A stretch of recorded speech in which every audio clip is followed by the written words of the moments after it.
What's up, y'all? We back at it with another chapter of Dandadan, chapter 185.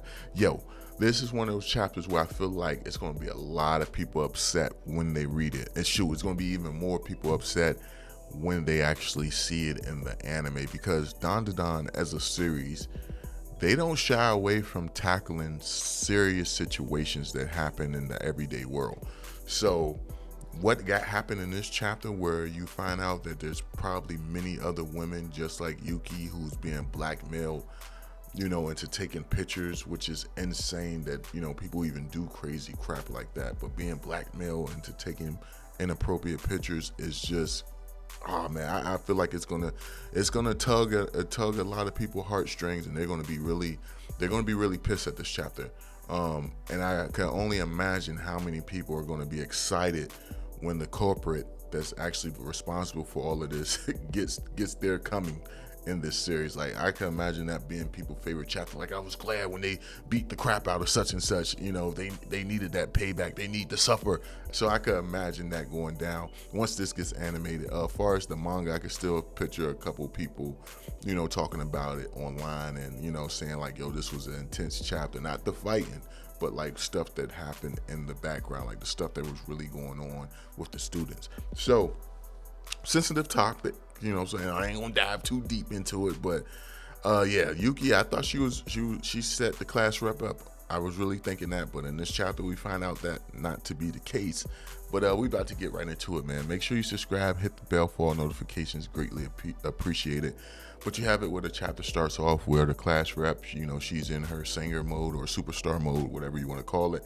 And she's singing, and that's affecting the gravity in the area. And you got it where Aira is taking advantage of that and using that to actually attack these headless basketball players. Now, I'm very curious because I see her making gravity where everything floats in the air, but can she actually use it on her team? And can she use it to make, like, Aira attacks, the gravity around it even heavier, where the impact causes more damage? I'm very curious if she can actually do that, because right now we only see her using it on her opponents. But this panel right here where she's singing and you got Aira doing like the kick with the hair wrapped around her leg, that shit looked dope as hell. But we find out, the class rep, one of the flaws of her superstar transformation is, it only expands to a certain fixed location from her body. So right now the bubble isn't that big, so it's a big drawback. And you have it where her ghost friend that allows her to do this power, I believe her name is Mai, tells her like, yo, you're just a rookie, you're just learning how to use your powers. It's not as strong as it can be. In order to make it better, you need to train, you need to practice with it. So I imagine we're going to get a training arc with her in the future, unless we have one of those situations where she's just in distress and her power evolves. We're not sure if that's even capable in this series.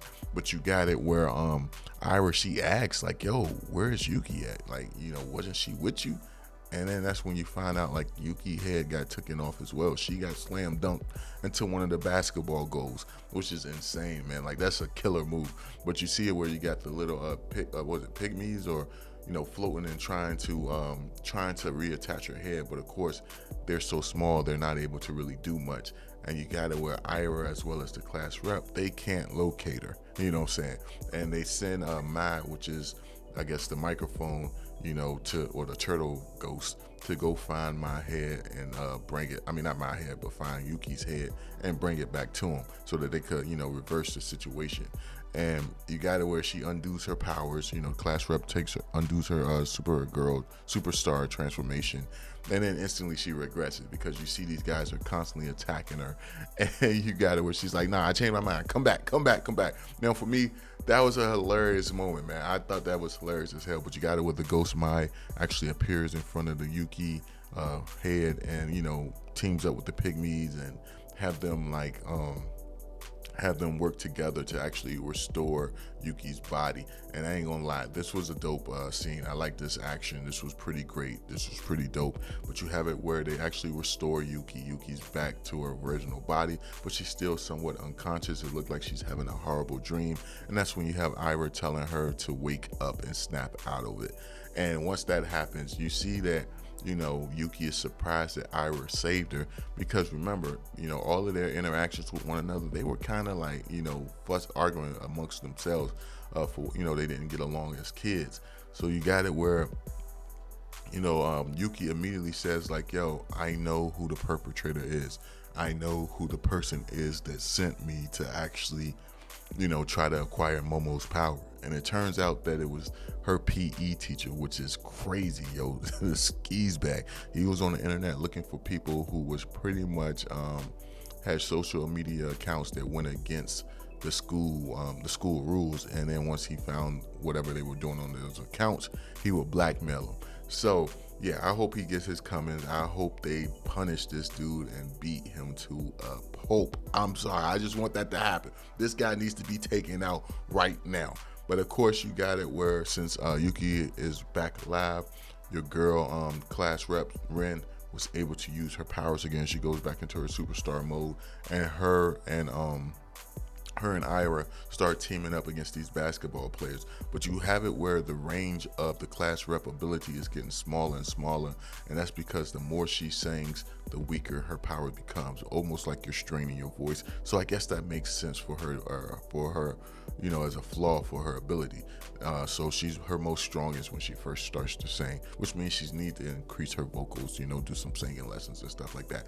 But then you have it where some of these basketball players are becoming giants, and the heads are floating around them are giant as well.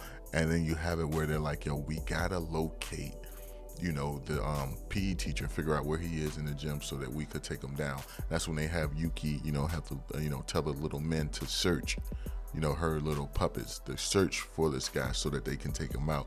But you have it where this guy isn't even at that location. He watching everything from, an iPad or some type of, pad, device.